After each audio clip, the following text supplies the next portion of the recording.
हम पूरे शरीर का डिटॉक्सिफिकेशन करते हैं।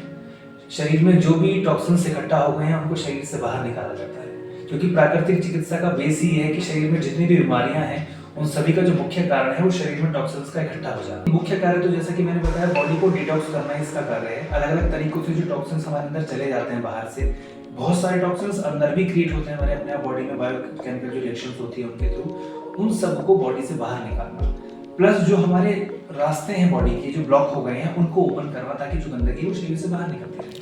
ये स्टीम बाथ की मशीन है, इसमें किसी भी व्यक्ति को स्टीम दी जाती है। इसके अंदर बैठाते हैं व्यक्ति को, यहाँ पे इसके अंदर एक स्टूल है, आप देख सकते हैं। गर्दन इस छेद से बाहर रहती है और उसके बाद इसको बंद कर देते हैं और पीछे से इसमें स्टीम आती है।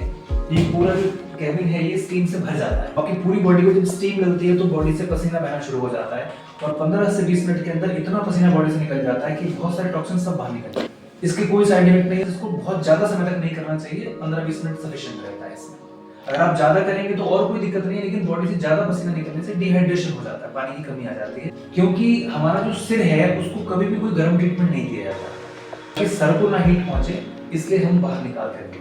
स्टीम बाथ बहुत अच्छा तरीका है शरीर से पसीना बाहर निकालने का, कि जैसे कि हम जानते हैं कि जो लोग पसीना बहाते हैं अपनी बॉडी से, चाहे वो मेहनत मजदूरी करके बहाएं या स्पोर्ट्स खेल के या किसी भी तरह से बहाएं, वो कंपैरेटिवली कम बीमार पड़ते हैं। इसके जस्ट अपोजिट, अगर कोई व्यक्ति लगातार पंखों में, एसी कूलर्स में रहता है, पसीना बहाता नहीं है, कोई एक्टिविटी नहीं करता है, वो धीरे धीरे इंटरनली वीक हो जाता है, इम्यूनिटी वीक हो जाता है और बार बार बीमार पड़ने लगता है। तो हम जानते हैं इस बात को कि पसीना बहाना अच्छा है हमारे लिए, लेकिन कई बार हमारी सिचुएशन ऐसी होती है कि हम पसीना बहा ही नहीं सकते।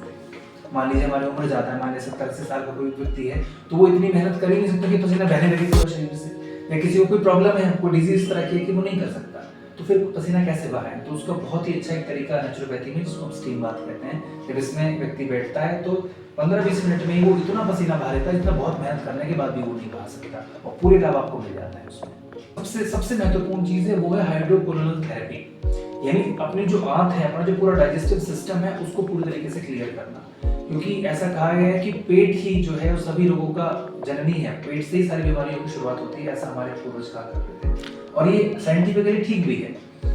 तो आप न केवल इंडिया में बल्कि ऑल ओवर द वर्ल्ड कहीं भी किसी ट्रीटमेंट को लेने के लिए जाएंगे किसी नेचुरोपैथी सेंटर में, तो बाकी ट्रीटमेंट के साथ साथ एक ट्रीटमेंट ऐसा जो आपके साथ कंपलसरी किया जाएगा। उसमें एक मिट्टी का पैक बना करके आपके पेट के ऊपर लगाया जाएगा, वो आपको आधा घंटा लगा के रखा जाएगा पेट के ऊपर। तो उससे क्या होगा कि जो मल सालों साल पुराना जो सूख करके जम गया है हाथों में, वो सॉफ्ट हो जाएगा। फिर आपको थोड़े से पानी का एनिमा दिया जाएगा, जब वो मल उस पानी में डिसॉल्व होगा तो आपको फ्रेश होने के लिए प्रेशर क्रिएट होगा, फिर आप टॉयलेट में जाकर के फ्रेश हो जाएंगे, तो गंदगी सारी पानी के साथ मिलकर के बाहर निकल जाएगी। इस प्रक्रिया को हम लगातार 7-8-10 दिन तक चलाएंगे।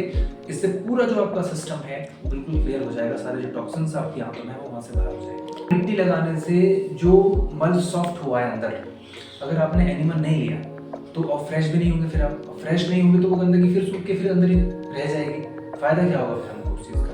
तो उसको बाहर निकालने के लिए एनिमा जरूरी है, लेकिन एनिमा बिल्कुल भी किसी तरह का इसमें कोई खतरा नहीं है, कोई इसमें प्रॉब्लम नहीं है, क्योंकि कोई दवाई कोई केमिकल इसमें यूज नहीं करते।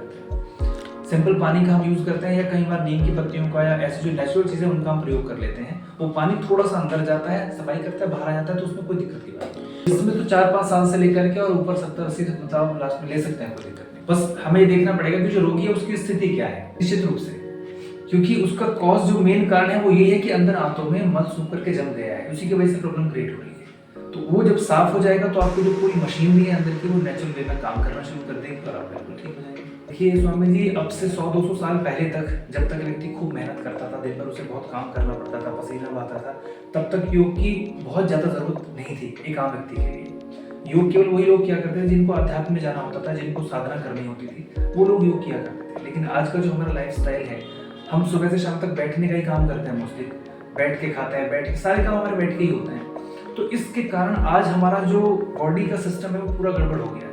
तो ऐसी अवस्था में आपको अगर पूरा दिन मेहनत नहीं कर सकते तो कम से कम 1 घंटे के लिए तो आपको बॉडी के साथ मेहनत करनी ही चाहिए, ताकि बॉडी आपकी सक्रिय हो जाए, अंदर का पूरा सिस्टम आपका जो है वो सक्रिय हो जाए।